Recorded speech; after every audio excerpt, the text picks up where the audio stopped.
Faith, വിശ്വാസം, part 2. കഴിഞ്ഞ ദിവസം വിശ്വാസത്തിനെ കുറിച്ച് കേൾക്കുന്നതിന് മുമ്പ് സ്നേഹവും ഐക്യതയും ഉണ്ടായിരിക്കണം എന്ന് പറയുന്നു. 1 കൊരിന്ത്യർ 12:13 വാക്യത്തിൽ ഇങ്ങനെയാണ് പറയുന്നത്. ചിലർക്ക് 1 കൊരിന്ത്യർ 12:13 ചിലർക്ക് word of knowledge, word of wisdom, ഇതൊക്കെ ദൈവം കൊടുക്കുന്ന വേർഡ് ഓഫ് ഫെയ്ത്ത്, ഇതെല്ലാം ദൈവം നമുക്ക് തന്നിരിക്കുന്ന വരങ്ങളാണ്.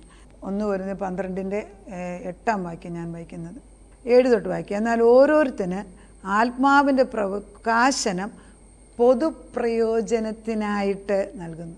ആത്മാവിന് വരം തരുന്ന പൊതു ആവശ്യത്തിനാണ്, അല്ല എനിക്ക് സ്വാർത്ഥതയ്ക്കല്ല. അത് നമ്മൾ മനസ്സിലാക്കണം. ഇത് പൊതുപ്രയോജനത്തിനായി നൽകും. ഒരുത്തൻ ആത്മാവിനാൽ ജ്ഞാനത്തിൻ്റെ വചനവും മറ്റൊരുത്തന് അതേ ആത്മാവിന് പരിജ്ഞാനത്തിൻ്റെ വചനവും നൽകപ്പെടുന്നു. വേറൊരുത്തന് അതേ ആത്മാവിനാൽ വിശ്വാസം, മറ്റൊരുത്തന് അതേ ആത്മാവിനാൽ രോഗശാന്തിയുടെ വരം, മറ്റൊരുത്തന് വീര്യപ്രവൃത്തികൾ, മറ്റൊരുത്തന് പ്രവചനം, മറ്റൊരുത്തന് ആത്മാക്കളുടെ വിവേചനം, വേറൊരുത്തന് പലവിധ ഭാഷ, വേറൊരുത്തന് ഭാഷയുടെ വ്യാഖ്യാനം. എന്നാൽ ഇവയെല്ലാം പ്രവർത്തിക്കും താൻ ഇച്ഛിക്കും പോലെ അവനവന് അതത് വരം പകുത്തു കൊടുക്കുന്നത് ഒരേ ആത്മാവ് തന്നെ. ഒരേ ആത്മാവ് തന്നെയാണ് ഈ വരങ്ങൾ കൊടുക്കുന്നത്. ഈ വരങ്ങൾ കൊടുക്കുന്നതിൽ ആദ്യത്തെ 3 ഞാൻ എടുക്കുന്നുള്ളൂ. ഗിഫ്റ്റ് ഓഫ് നോളജ്, അതായത് ജ്ഞാനത്തിൻ്റെ വരമാണ്. Gift of knowledge and gift of faith. അപ്പോൾ ഗിഫ്റ്റ് ഓഫ് നോളജിനകത്തുനിന്ന് 2 തരത്തിൽ ഗിഫ്റ്റ് ഓഫ് നോളജിനകത്ത് തന്നെ പറയും. ആത്മാവിൻ്റെ വചനവും പരിജ്ഞാനത്തിൻ്റെ വചനമുണ്ട്.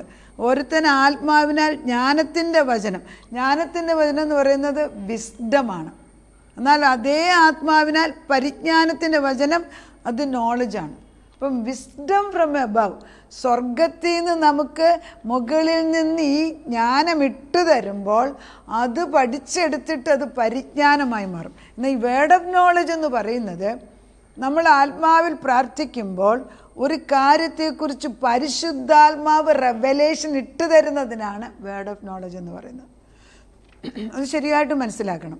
വേർഡ് ഓഫ് നോളജ് ഈസ് പരിശുദ്ധാത്മാവ് ഒരാൾക്ക് വേണ്ടി നമ്മൾ പ്രാർത്ഥിക്കുകയാണ്. അവർക്ക് വേണ്ടി പ്രാർത്ഥിക്കുമ്പം അവരിങ്ങനെ കൺഫ്യൂഷനാണ്, അവർക്ക് എന്ത് ചെയ്യണമെന്ന് അറിയാൻ വയ്യ. നമ്മളിങ്ങനെ പ്രാർത്ഥിച്ചുകൊണ്ടിരിക്കുമ്പോൾ ആത്മാവിൽ അവരോട് ചോദിക്കും, നിങ്ങളുടെ വീട്ടിൽ പണത്തിൻ്റെ പ്രശ്നം വലുതായിട്ടുണ്ടോ? അവരത് പറയാതിരിക്കുക. പക്ഷേ നമ്മൾ ആത്മാവിൽ പ്രാർത്ഥിച്ചു കഴിയുമ്പം ദൈവത്തിൻ്റെ ആത്മാവ് പറയും, ചോദിക്കാൻ പറയും. അതൊരു word of നോളജാണ്.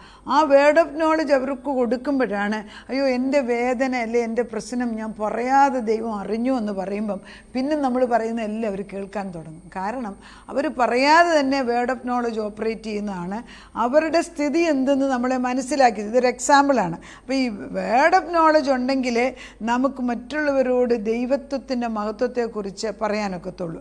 It is important that we have the manifestation of the word of knowledge and the word of wisdom. The revelation of the mysteries of God comes by the Spirit, and we must have the supernatural word of knowledge in order to convey to others the things which the Spirit of God has revealed. അതായത് ദൈവത്തിൻ്റെ ആത്മാവ് വെളിപ്പെടുത്തുന്നതായ രഹസ്യങ്ങൾ മറ്റുള്ളവരെക്കുറിച്ച് നമ്മളെ അറിയിക്കുമ്പോൾ അതിന് word of knowledge ഉള്ളപ്പോഴാണ് ആ word of knowledge അല്ലെങ്കിൽ പരിജ്ഞാനത്തിൻ്റെ അറിവിൽ നമ്മളൊരു കാര്യം തിരിച്ചു ചോദിക്കുമ്പം ഒരാൾ പ്രാർത്ഥിച്ചിരിക്കുക, നമ്മൾ ചോദിക്കുക, എന്താ നിങ്ങളുടെ മക്കൾക്ക് വല്ല പ്രശ്നമുണ്ടോ?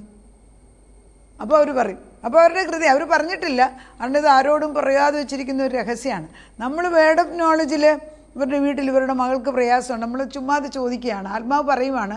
നമ്മളപ്പോൾ സംശയം നമ്മൾ ചോദിക്കും, നിങ്ങളുടെ വീട്ടിൽ മകൾക്ക് വല്ല പ്രശ്നമുണ്ട്? ഉടനെ അവർ പറയുന്നത് പിന്നെ അയ്യോ അത് തന്നെയാണ് എൻ്റെ പ്രശ്നം, എൻ്റെ ഞാൻ പൊന്നുപോലെ വളർത്തിക്കൊണ്ടുവന്ന് ഇപ്പോൾ 18 വയസ്സുള്ള കഴിഞ്ഞ് പഠിക്കാൻ പോയി 20 വയസ്സായപ്പോഴത്തേക്ക് അവൾ വേറൊരുത്തിൻ്റെ കൂടെ, വിശ്വാസിയല്ലാത്തൊരുത്തിൻ്റെ കൂടെ പോകാൻ തീരുമാനിച്ചിരിക്കുന്നു. എങ്ങനെ അറിഞ്ഞു? That is the word of knowledge. പിന്നെ നമ്മൾ പറയുന്നവർ കേൾക്കും, because the spirit has revealed the truth. അത് ഇമ്പോർട്ടൻ്റ് ആണ്, അത് അറിഞ്ഞിരിക്കണം. അത് എല്ലാവർക്കും ഉണ്ട്. ചിലർക്ക് ഈ വരമുണ്ട്.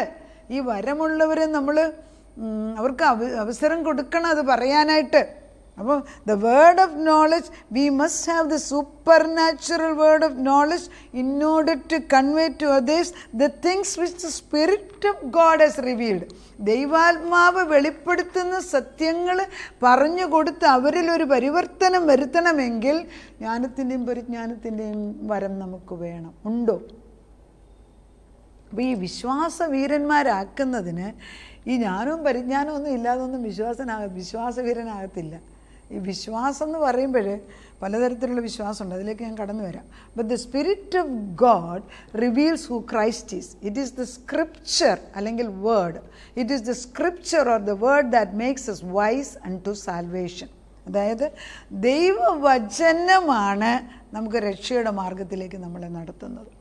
എൻ്റെ ജോലി വചനം പറഞ്ഞു കൊടുക്കുക എന്നേ ഉള്ളൂ. വചനമെടുത്ത് പറയുമ്പോൾ ഈ വചനം വന്ന് ആരുപോലെ നമ്മുടെ നെഞ്ചിനകത്ത് വന്ന് കൊള്ളും. അതെല്ലാവർക്കും ഇല്ല, എത്ര പേർക്കും ദൈവത്തിന്. അത് കൊള്ളുമ്പോൾ ആ വ്യക്തിയിൽ അത് പ്രവർത്തിക്കാതെ തിരിച്ചു വരൂല, ആ വ്യക്തിയിൽ വ്യത്യാസം വരും. ഒത്തിരി കിടന്ന് പ്രയത്നിച്ചിട്ടൊന്നും പ്രയോജനമില്ല. ദൈവം പറഞ്ഞിട്ട് അവിടുന്നെങ്കിലും അത് നടന്നിരിക്കും. ഞാൻ അമേരിക്കയിൽ പോയി ഒത്തിരി പേർക്ക് പ്രാർത്ഥിച്ചില്ല.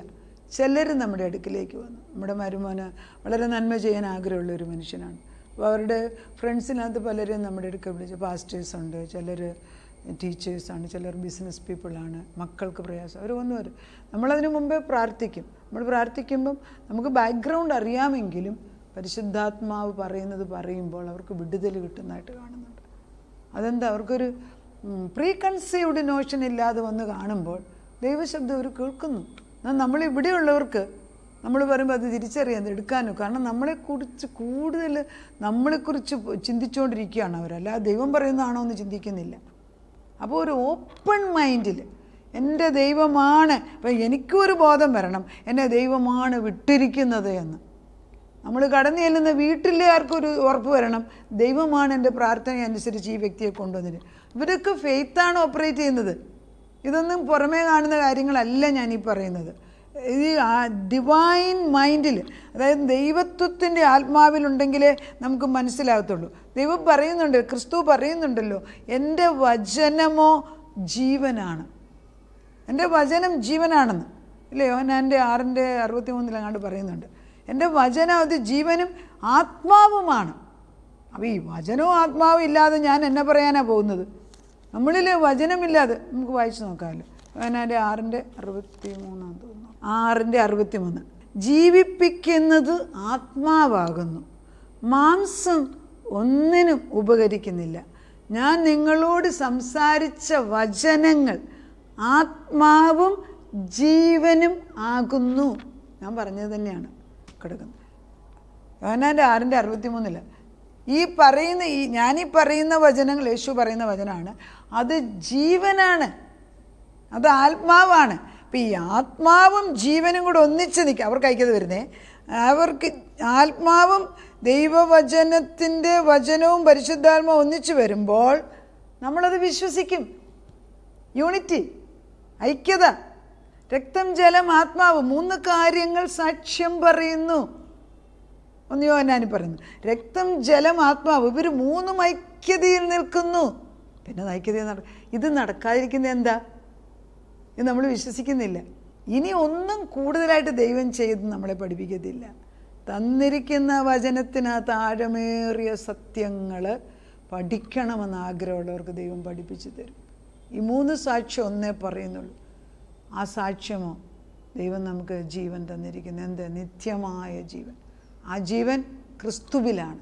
ക്രിസ്തു ഉള്ളവന് ജീവനുണ്ട്, ക്രിസ്തുവില്ലാത്തവന് ജീവനില്ല. അപ്പോൾ ക്രിസ്തു ഉള്ളവനിൽ വിശ്വാസം കടന്നു വരുന്നു. കാരണം വിശ്വാസം തരുന്നത് the author and perfecter of faith is Christ. വിശ്വാസത്തിൻ്റെ നായകനും പൂർത്തീകരിക്കുന്നതിനുമായ ക്രിസ്തു എന്നിൽ വസിക്കുന്നു, നിങ്ങളിൽ വസിക്കുന്നു. അപ്പോൾ വിശ്വാസം എവിടെ നിന്ന് വരുന്നു?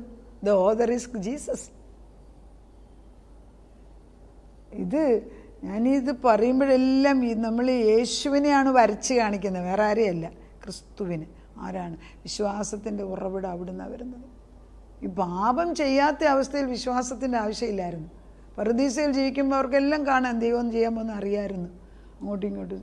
പക്ഷെ പാപം വന്നതോടുകൂടി വിശ്വാസം. വിശ്വാസം എന്നത് വരാൻ പോകുന്നതിനെ കുറിച്ചാണല്ലോ വരുന്നത്. ബിലീഫ് അല്ല, ഫെയ്ത്തിനെ കുറിച്ചാണ് പറയുന്നത്. അപ്പോൾ ഈ വിശ്വാസം കണ്ട വ്യക്തിക്ക്, വിശ്വാസം ഉറപ്പുള്ള വ്യക്തി എന്ന് പറയുമ്പം അത് ദൈവത്തിൻ്റെ വചനത്തിലാണ് വിശ്വാസം വരേണ്ടത്. അതുകൊണ്ടാണ് അബ്രഹാം വിശ്വസിച്ചു, അത് നീതിയായിട്ട് കണക്കിട്ടു. അബ്രഹാം വിശ്വസിച്ചപ്പോൾ ഈ മനസ്സുകൊണ്ട് വിശ്വസിക്കുകയാണ്. വിശ്വസിച്ച അബ്രഹാമിന് അത് കിട്ടിക്കഴിഞ്ഞെന്ന്. ഞാൻ വിശ്വസിക്കുകയാണ് ചില കാര്യങ്ങൾ, അതെനിക്ക് കിട്ടിക്കഴിഞ്ഞു.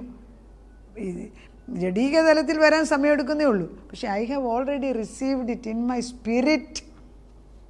എല്ലാവർക്കും മനസ്സിലാകുമെന്ന് അറിഞ്ഞുകൂടാ. മനസ്സിലാക്കത്തക്ക വിധത്തിൽ വളരെ ലളിതമായിട്ടാണ് പറയുന്നത്.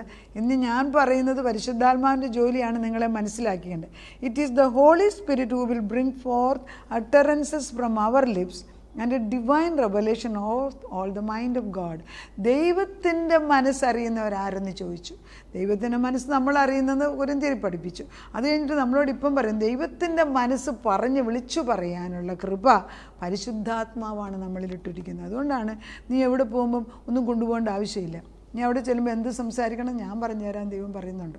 നിൻ്റെ വായ വിസ്താരമാക്കി തുറക്കുക, ഞാനത് നിറച്ചുകൊള്ളും. അപ്പോൾ ജീസസ് സെഡ്, ഇവിടെ യേശുക്രിസ്തു പറയുന്നുണ്ട്, Man shall not live by bread alone, but by every word which proceedeth out of the mouth of God. വളരെ പ്രധാനപ്പെട്ട ഒരു പോയിൻ്റാണ്. മനുഷ്യൻ അപ്പം കൊണ്ട് മാത്രമല്ല ജീവിക്കുന്നത്, ദൈവത്തിൻ്റെ വായിൽ നിന്ന് വരുന്ന വചനം കൊണ്ടാണ് ജീവിക്കേണ്ടത്. പീരിയഡ്. അതിൽ കൂടുതലൊന്നുമില്ല. മനുഷ്യൻ പുറമേ കാണുന്ന ഭക്ഷണം കൊണ്ടല്ല ജീവിക്കേണ്ടത്, ദൈവത്തിൻ്റെ. അപ്പം എൻ്റെ ആത്മാവിൻ്റെ വളർച്ചയ്ക്ക് ദൈവത്തിൻ്റെ വചനമാണ് ഭക്ഷണം. ഇതാണ് മന്ന, ഇതാണ് എൻ്റെ പുഷ്ടി പിടിപ്പിക്കുന്നത്. ഇത് പഠിക്കാതെ വലിയ ഡോക്ടറായാലും, നമ്മൾ എടുത്തിട്ടില്ലേ വലിയൊരു ഡോക്ടർ കിഡ്നി ട്രാൻസ്പ്ലാന്റ് ചെയ്യുന്നു, ആരാണ്ടൊരു അദ്ദേഹം സൂയിസൈഡ് ചെയ്യുന്നു, വായിച്ചില്ലേ? വലിയ ബിസിനസ്സുകാരൻ 12ാം നിലയിൽ നിന്ന് ചാടി വീണ് നമ്മൾ കേൾക്കുന്നില്ലേ? സ്കൂളുകളിൽ തോക്കും കൊണ്ടുപോയി മറ്റു കുട്ടികളെ കൊല്ലുന്നു. ഇപ്പോൾ അമേരിക്കയിലൊക്കെ നമ്മൾ നമ്മുടെ പിള്ളേർ കൊച്ചുമക്കളെ കൊണ്ടുപോകുന്നുണ്ട്. എല്ലാ സ്കൂളിൻ്റെയും വാതിക്കൽ ഗൺ ഡിറ്റക്ടറുണ്ട്, മെറ്റൽ ഡിറ്റക്ടർ. അതായത് ഇവർ ഏത് പിള്ളേരാണ്, ഏത് കൊച്ചുങ്ങളാണ് തോക്കും കൊണ്ടുവരുന്നതെന്ന് അറിയൂല. ആ ഒരു കാലയളവിൽ മാറ്റമില്ലാത്ത ദൈവത്തിൻ്റെ ചിറകിൻ്റെ കീഴിൽ കുഞ്ഞുങ്ങളെ വെക്കുകയല്ലാതെ വേറൊരു പ്രൊട്ടക്ഷനും ഇല്ല. നമ്മൾ വിശ്വാസ വീരന്മാരെന്ന് പറയുമ്പം വചനത്തിൻ്റെ അതായത് എത്രമാത്രം വചനം നിൻ്റെ ഉള്ളിലുണ്ടോ അത്രമാത്രമേ നമുക്ക് ശക്തിയുള്ളൂ. വചനത്തിൽ വീരന്മാരായി തീരാം, വിശ്വാസ വീരന്മാരായി തീരാൻ. ദൈവവചനം വിശ്വാസം തരുന്നതാണെന്നും വിശ്വാസത്തിൻ്റെ നായകൻ യേശുവാണെന്നും നമ്മളെ പഠിപ്പിച്ചത് ഉൾക്കൊള്ളാം. നമുക്ക് പ്രാർത്ഥിക്കാം. നാഥ, വിശ്വാസത്തിലേക്ക് കടന്നു വരാൻ ഞങ്ങൾ ആഗ്രഹിക്കുകയാണ്. കാണുന്നത് താൽക്കാലികം, കാണാത്തത് നിശ്ചയം. ഈ നിശ്ചയമായ കാര്യമെല്ലാം അദൃശ്യമാക്കുക. അതെങ്ങനെ ഉൾക്കൊള്ളണമെന്നും മനസ്സിലാക്കണമെന്നും അറിയത്തില്ല. എന്നാൽ ഈ കാണാത്തത് നിശ്ചയമാണെങ്കിൽ പിന്നെ ഈ പരിശുദ്ധാത്മാവിനെ കൊണ്ട് ഞങ്ങളെ ഒന്ന് പഠിപ്പിച്ചിരുന്നെങ്കിൽ കൊള്ളായിരുന്നു. പരിശുദ്ധാത്മാവേ അറിയത്തില്ല, അറിയണമെന്ന് ആഗ്രഹമുള്ളത് കൊണ്ട് കടന്നു വരികയാണ്. വചനമെടുക്കുമ്പോൾ ദൈവത്തിൻ്റെ ക്രിസ്തുവിൻ്റെ മനസ്സറിഞ്ഞവർ ആർ എന്ന് ചോദിക്കുന്നു. വചനത്തിൽ തന്നെ ഉത്തരം പറയുന്നു, നാം ഇപ്പോൾ ക്രിസ്തുവിൻ്റെ മനസ്സ് അറിയുന്നവരാണ്. അതുകൊണ്ട് ആ വചനം, ദൈവത്തിൻ്റെ ജ്ഞാനവും പരിജ്ഞാനവും ഞങ്ങൾക്കിട്ട് തന്ന്, വിശ്വാസത്തിൻ്റെ ദാനം ഞങ്ങളിലിട്ട് തന്ന് ഞങ്ങളെ ബലപ്പെടുത്തണമെന്ന് പ്രാർത്ഥിക്കുന്നു. കാണാത്തതിനെ കിട്ടുമെന്ന് വിശ്വസിക്കാനും വചന അടിസ്ഥാനത്തിൽ അത് ചിന്തിച്ചാൽ നമ്മുടെ വീട്ടിൽ വരുമെന്നും ചിന്തിച്ചുകൊണ്ട് പ്രാർത്ഥിക്കാൻ, ആത്മീയ തലത്തിൽ ഓൾറെഡി കിട്ടിയതാണെന്ന് വിശ്വസിച്ച് പ്രാർത്ഥിപ്പാൻ ഞങ്ങളെ പഠിപ്പിക്കണമേ. ഞങ്ങളുടെ തലമുറകൾ ഈ സത്യം മനസ്സിലാക്കട്ടെ. ഒത്തിരി പഠിക്കുന്നത് ബദ്ധപ്പാടാണെന്ന് സഭാപ്രസംഗി പറയുന്നുണ്ട്. ഒത്തിരി അറിവ് കിട്ടുന്നത് ദുഃഖകരമാണെന്നും പറയുന്നുണ്ട്. അറിവല്ല ഇവിടെ ആവശ്യം, സ്വർഗീയ ജ്ഞാനം, പരിജ്ഞാനം. അതുകൊണ്ട് ഞങ്ങളെ നിറച്ചാട്ടപ്പിച്ച തലമുറകളിലേക്ക് അത് പാസ് ചെയ്യട്ടെ. ഇത് DNA പാസ് ചെയ്യണമല്ലോ കർത്താവേ. ക്രിസ്തുവിൽ പുതിയ സൃഷ്ടിയാകുമ്പോൾ നമ്മുടെ DNA മാറിയെന്നല്ലേ പറഞ്ഞു. ആ DNAയിൽ നമ്മളിൽ മാറ്റം വരുത്തണം. ഭർത്താക്കന്മാരിൽ, ഭാര്യമാരിലെ, മക്കളിൽ, മരുമക്കളിൽ ഒക്കെ മാറ്റം വരണം. അവിടുന്ന് ഇത് ചെയ്യാൻ പോകുന്നതിന് സ്തോത്രം. പ്രാർത്ഥനയായിട്ട് ഉത്തരം തന്നതിന് നന്ദി. യേശു ക്രിസ്തുവിൻ്റെ പൊന്നുനാമത്തിൽ തന്നെ ആമേൻ.